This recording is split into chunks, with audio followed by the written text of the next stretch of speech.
One of the best parts of model rareting, or any hobby really, is community. The ability to share your journey with others.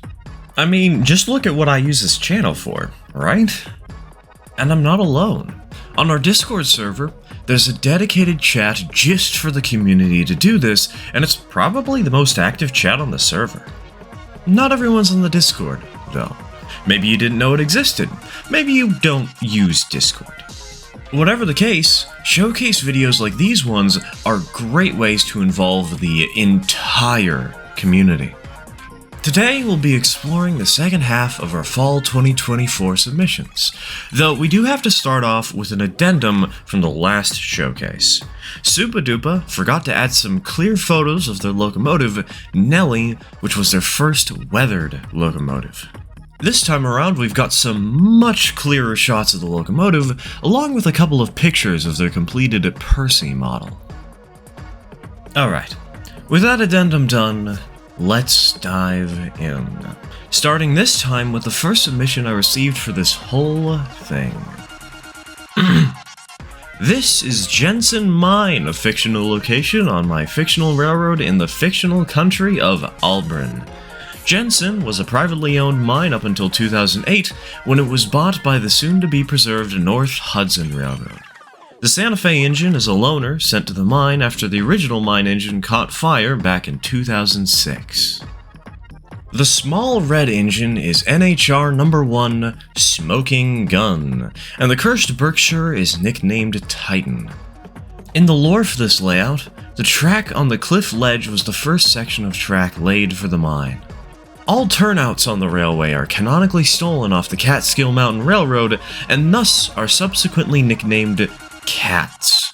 The water tower was also stolen, this time off the Denver and Rio Grande Western.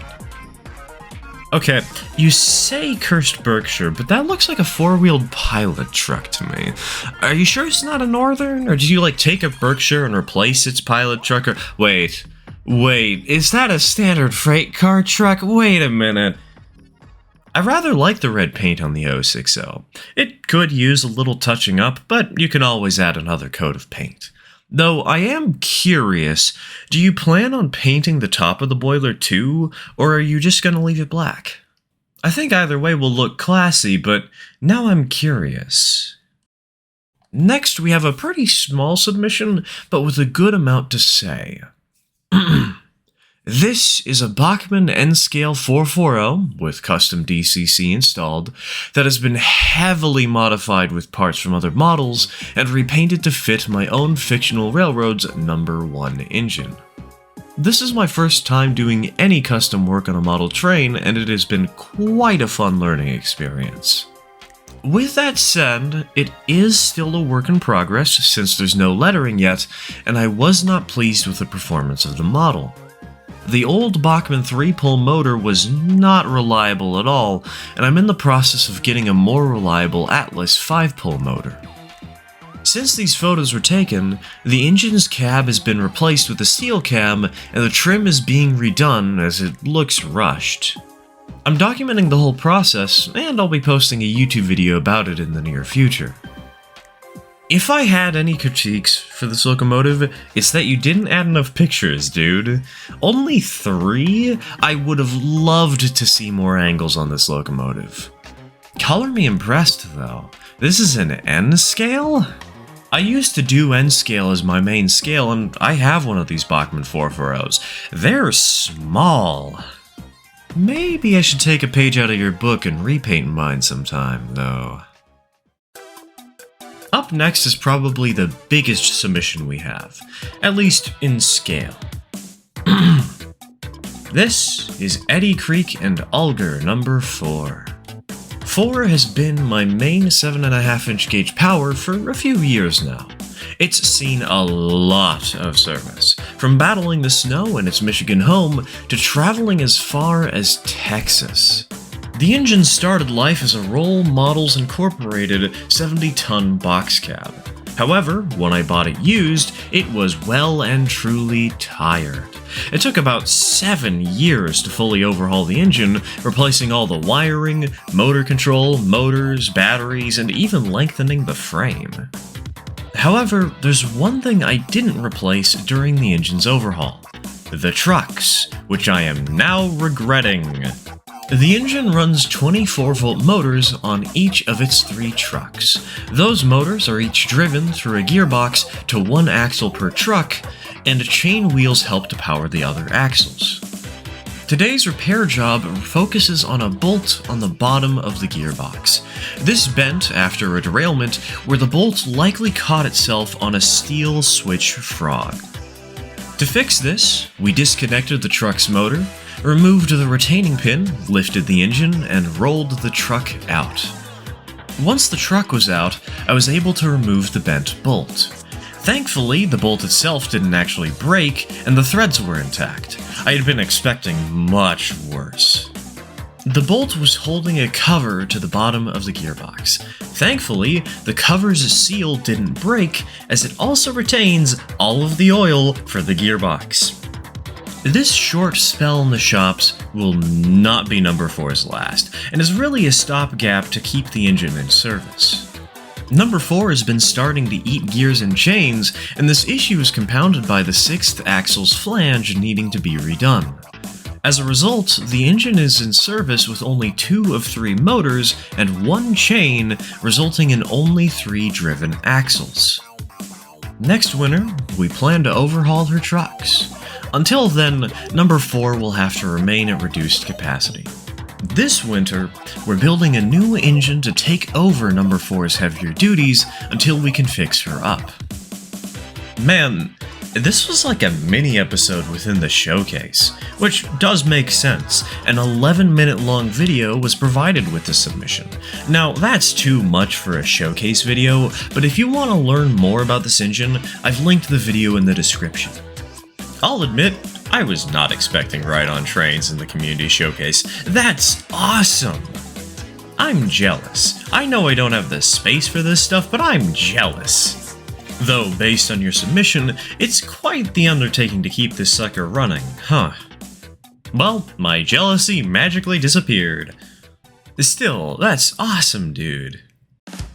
Next up, we have a couple of smaller submissions, like this one, which was just a single photo. I've always wanted a USR 080 ever since I found out about the real thing. Of course, when I finally got a Proto 2000 one, it meant it was time for me to unintentionally break it, whether cosmetically, like the bent railing on the smoke box, or the fact that the front axle is slightly bent.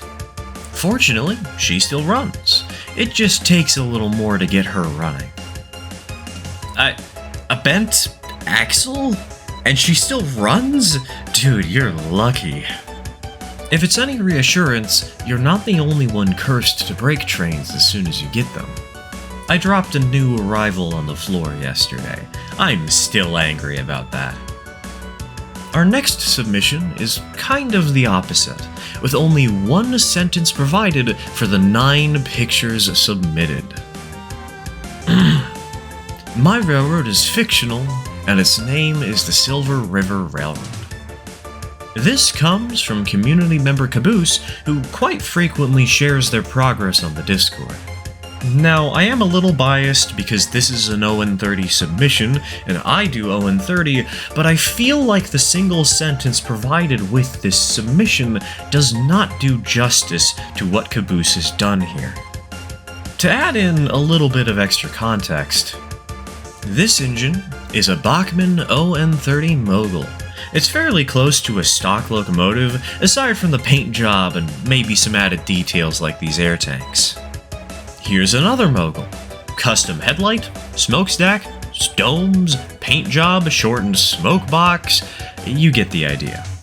Here's another Mogul. Except it's not a Mogul, at least not anymore. This one's frame was extended and some wheels added to make it a consolidation. Here's 2 Mountain Model Imports K27s. These suckers are pricey. If you're somebody who'd like to see more high-level ON30 stuff from within our community, and not just from me, I highly recommend checking out Kudos' Railroad. Up next, we are back to big. This was the largest submission by volume of content. I don't want to be too negative, but it was so big that it was a bit of a problem. This submission came in from Discord member Rio Grande Southern Man, and don't get me wrong, I love the enthusiasm. You clearly have the passion for both the craft and the creative world building that goes into a model railroad. But 73 images? A 9-page single-spaced world building document? Now, I know I can trim things down for the video, and don't worry, I've got a synopsis right here. But it takes a lot of time to sift through all this information, and I guess I've learned the hard way that the next showcase will need stronger limits on submissions. Anyways, highlights from the world-building document include multiple steam engines getting stolen and nobody ever getting caught, even with the steam engines entering active service on a new railroad, Walt Disney getting dragged into historical beef with the Santa Fe in Rio Grande, and dragged into a lawsuit involving Knott's Berry Farm, the engines going missing for 40 years, and finally a modern-era tourist railroad with a wide variety of rolling stock. Also, for the court record, this is a fictional story. Mickey Mouse, if you're listening, don't come after my kneecaps for misinformation about your founder. I was also linked to Yellows.lxf, who designed the cute custom 260 along with some other rolling stock. If you're into LEGO trains, they've got a good amount of designs to check out, but do note this endorsement is from the submitter, not from me. I don't know enough about LEGO trains to make that call. What I do know is that this submission makes me want to pull out my own Legos. The 440 and 260 are adorable, and I'd love to see if I could build something like one of those with the parts that I already have. If I can't, maybe somebody needs to send me a parts list. Alright, back to some smaller submissions, eh? After only having a 3D printer for a little under a year, I've finished a few 3D printed projects. My first project was a Pullman Troop Sleeper caboose, second was the Pennsylvania Railroad B60 baggage car, and the latest finished project is the Pennsylvania Railroad T1, painted to full accuracy in the proper DGLE. All of this is done in G-scale. That Pennsylvania T1 is nuts, dude. The fact that you got a working duplex engine out of a 3D print is quite impressive. I know the mechanism probably was taken from another locomotive or two, but still, even with the print lines showing, you've done a nice job of shaping the shell. Next up, we have a taste of HO scale, with a mild swear warning. I do try to stay family friendly in my videos, but I think the curse in this submission is relevant to its content. It's also kind of funny. Anyways, these are my first ever weathering jobs, using only spray paint and a dish scrubber. I used a bunch of different brown, black, and silver paints I had lying around in my garage, and before they were done drying, I took them to the sink and scrubbed away at the sprayed areas to get the texture and rusty effect I was looking for. As for the Eat Shit and Die Railroad tank car, I sprayed the base with gray primer, added touch-ups with red paint, and sprayed the tank itself blue before color matching the decals and applying them with packing tape to match the shine of the rest of the model. That tape technique on the tanker is pretty clever, though I do fear that any slight bends in the tape would be extremely visible. That rusty effect is also pretty good. I might have to try that one myself sometime. Next, we have a tiny submission from someone who didn't add any credit. I've started drawing again recently, so here are some of the trains I drew. Honestly, these are pretty nicely done, though I do have a little bit of a suggestion for you. Draw using thinner lines when you first started drawing. That way, you can better visualize and modify the trajectory of each line. Then, once you know what trajectory you need to take with that line, you can easily draw a thicker one on top of the thin lines and lightly erase the thin ones. Overall, though, these are nice. Keep up the good work. You know, I've said next a lot in this video. Let's spice things up. Following those drawings, we have some British. These are a bunch of photos I've been taking of my layout and my wacky assortment of locomotives. I started the layout in the new year, and I've just about finished the scenery, enough to hide away all the baseboard at least. About half of the locomotives I have are 3D printed kits, a few are customized, ready to run stock, and the rest are mostly old metal kits that I've rebuilt or sympathetically restored. The ancient-looking locomotive, Bodacia, is a rebuild of a metal kit of Lion made in the early 80s. The name Bodacia, I really hope I'm pronouncing that right, came from a warrior queen of an ancient British tribe. She led a failed revolt against the Roman conquerors, but managed to burn their capital to the ground. History lessons in my train video. Snarky comments aside, I feel like you forgot to mention something important here. Don't you have a shop where you sell most of these 3D prints? I'm not bringing this up because, oh, you should have done a shameless plug or something. I just think it's cooler with this information since you made and painted these suckers yourself, and then made them accessible to others. Man, that's 2 3D printing people in this video. Y'all are reminding me I gotta add a printer to my wish list for Christmas. Continuing forth, we have quite the collection. Most of the models here are ones I have purchased over a number of years. I have since modified them and scratch-built parts or entire cars for them. There's a mix of HON3, HON30, HO, and G-Gauge.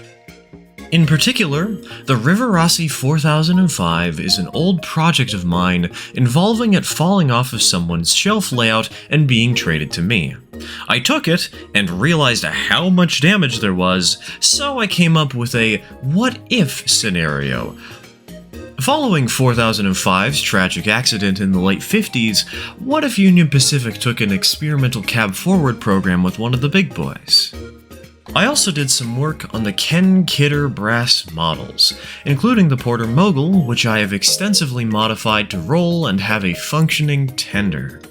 The Mantua General is a project dedicated to making a Dutch wagon of the mid-1840s to 1850s.